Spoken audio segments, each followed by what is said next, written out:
Hello, it is almost Christmas 2024 now, and I'm just going to fit one quick extra book review in for the end of the year.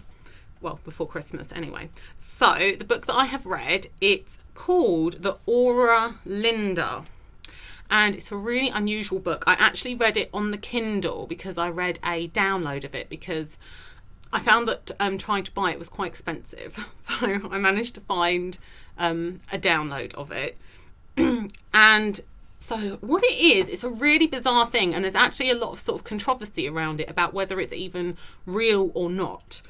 So it claims to be something that was written in the 13th century.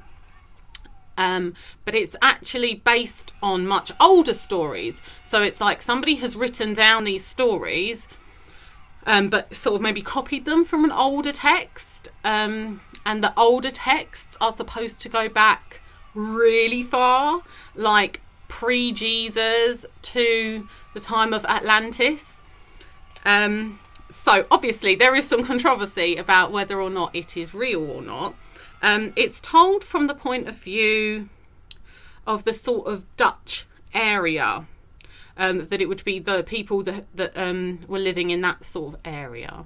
So sort of there, like you know, like Northern Europe. So like Holland, Denmark, Sweden, that sort of area, Norway. Okay, so it's told from the sort of view of people who lived from that sort of area. So it claims to tell their descent from the time of Atlantis and what happened afterwards. So, yeah, I suppose there is a question of whether it's real or not. And at first I was thinking, does it really matter if it's real or not? Let's just read it sort of as a story and see what it says. Because sometimes you can read things which are a fiction, and actually the messages in them are really good and really important. So I sort of thought, let's put the question of whether it's real or not just to one side for now. The version that I've read is a translation by William R. Sandbach. And he has taken that translation from a version by Dr. J. O. Ottema. I might be pronouncing all these names like all completely wrong. But so because I think it's actually written in a kind of old Frisian language, which is different to what they use today. So it's already sort of translated from this older language. And I think it was actually only discovered in sort of the Victorian times, which again puts a lot of sort of dubiousness over its claims because there's quite a few things that either turned up at that time or were faked at that time. Okay, so people from the sort of Netherlands area, and it talks about how they were descended from Atlantis and how they spread out across Europe, so going to places like Britain, and also further east across Europe, and then into the whole Mediterranean. That's really interesting. And even down to India, which I thought was really interesting. And they used a gulf that used to go through to the Mediterranean Sea, which is not there anymore. And I think there is supposed to be some evidence that there was a gulf there at one point. This is also really interesting just to get your mind thinking about the past and the civilizations of the past, because we know that some of them were obviously really advanced and travelled a lot. I always think it's interesting how much they travelled, when how difficult it can seem for us today to get places, and they were travelling over really vast distances in quite a different way to what we're used to today. So it talks about them going down to India. I also thought that was really interesting because these people are supposed to be blonde-haired and blue-eyed. And when I read Autobiography of a Yogi by Yogananda, I'm sure that somebody in there was talking, I don't know if it was him or like one of the other masters, was talking about these people who lived in India who were Aryan, and that's where Aryan came from. And you can get some really light complexioned people in that part of the, and I just thought it was really interesting to imagine that that this group of people had travelled down from sort of the Netherlands, and a community had been set up. And I just think it's a really interesting idea, and it's a weird coincidence that I've now heard that from sort of two completely separate references. So it is so interesting to think about what the world might have been like once before, and that maybe that we just don't have the information about so much now. So that was really interesting. They're talking about events that happened before Jesus Christ. These things were very, very old. The translation gives you a sort of a date for when they think it is, because the dates in the book are dates since the flood, like the flood that ended Atlantis. So they are giving you a reference point as to where that is in terms of when Jesus is born. It's really interesting. So a lot of it is very old, and you've got to think there was a lot going on, as we know, in Egypt and South America and things like that. So it's just really interesting to think about this alternative history, or maybe not alternative history, but history that we just don't know so much about. So in the books, they talk about this sort of one spirit that creates everything, which is called whirring. And these people, these blonde-haired, blue-eyed people, are the children of Finda. No, not Finda, Freya. Freya. And there's sort of three, they're called mothers of the races. So there's Freya, Finda, and I'm not sure if you pronounce it Lydia or Lida. I mean, it's spelled similar to my name, and my Y is an I sound. So I'm thinking Lydia, but it might be Lydia. So these are the sort of three mothers of the races. And this text is concerning the Freya people, her people, who are these blonde-haired people. And then it talks about the sets of rules that Freya lays down for how they should live. And they were quite a bit over-specific at times and a little bit controlling of behaviour. But they did seem to be very, very fair. And there was certainly a lot more equality. So there was an equal power sharing system between men and women. So women tended to be more in charge of maybe the churchy, mystically side, and men in charge of the more seafaring king side. But they seemed to have like equal power or equal responsibility. So that when there was like going to be a conflict with another group of people or something like that, they had to agree together on how they were going to go forward with that. And they both seemed to be like really equally well respected within the community and things. And they also had a complete no slaves thing, which obviously sounds really good. That sounds like a really positive thing.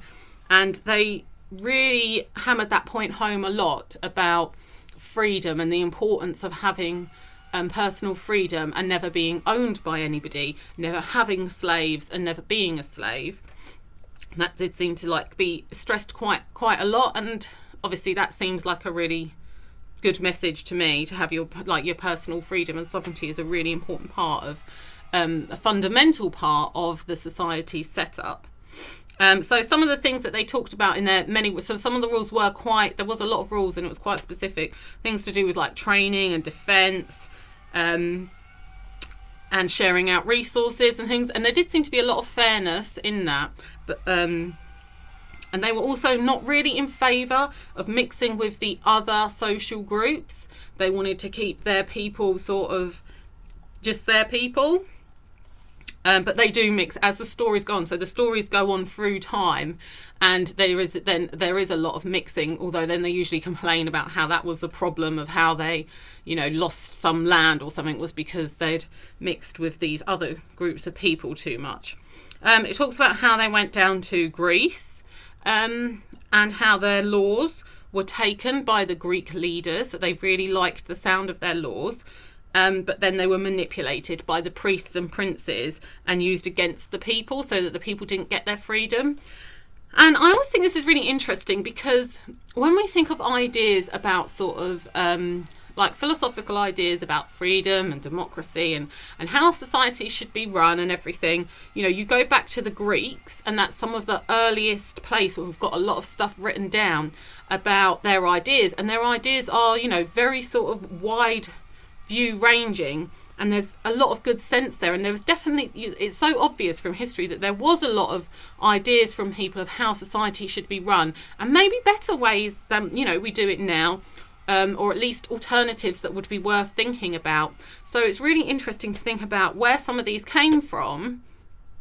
And you know from sort of history that there was definitely things going on in Britain and England, Scotland and Ireland, where there was, you know, a really well set up society of rules and organisation and things before the Romans came over.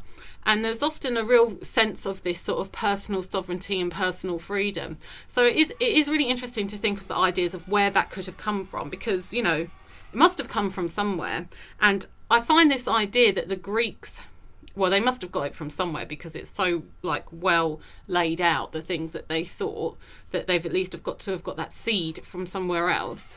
But that it is used then in a power structure that dominates, because that is what we have found in the Western civilizations. There is always quite a hierarchical system of domination, not just of wisdom and sharing of responsibility, but it is definitely of domination, and domination of, you know, the vast majority of people, and obviously slavery is included in that.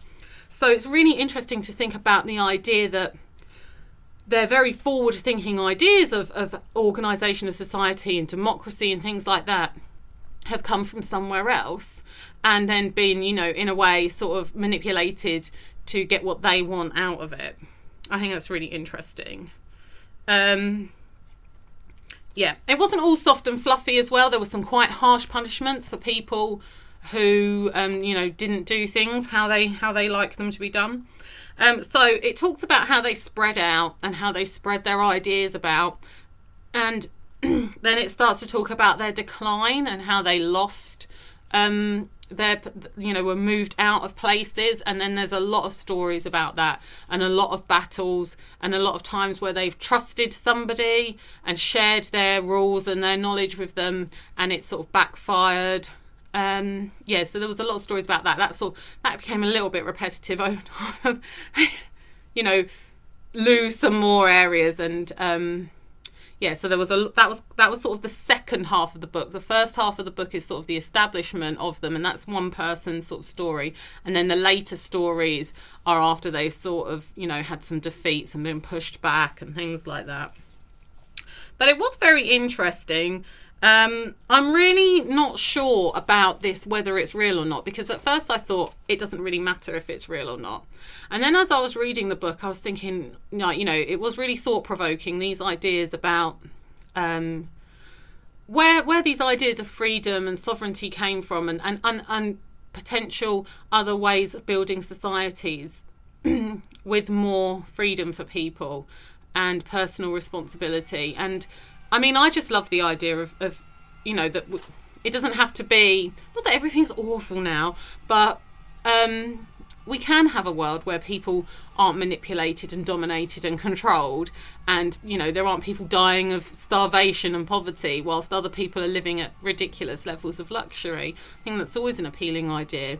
So the ideas of thinking about other civilizations in the past that may have achieved that in a different or a better way is always really interesting. However, there were some bits of the book, particularly the later stories, which I just found really unconvincing, and I don't really know how to explain it. They just sounded a bit too contrived. I don't know. I'm completely on the fence about it. At first I was sort of like, oh, it doesn't matter. Then I found it all quite convincing. And then by the end I was sort of like, yeah, I don't know. It sounds quite Jackanory now. So I'm not sure. But it was a really good read. I'm really glad I read it. It's given me a lot to think about. And it was interesting just to hear some of the stories from, a different part of the world that I don't know much of the history of. That's really good. So anyway, I finished that book now, and that was on the Kindle. Oh, actually, I was going to show you. There's I don't know how well you can see this on here, but there's a plate of some of the original text. So obviously this is all writing, and then there's a plate of the original text. So you can see sort of what it looked like. That's interesting to see stuff like that, sort of runey, and I just think, I don't know, I do feel like there's this big untapped vast resource of information that we can find from the past. Right, anyway, then the next book I read was this one, Cause Unknown, which is by Edward Dowd, and I'm planning to do a review for that pretty soon. Obviously it's Christmas now, so we'll have to see how we go with that. Okay, right, that's it. Thank you.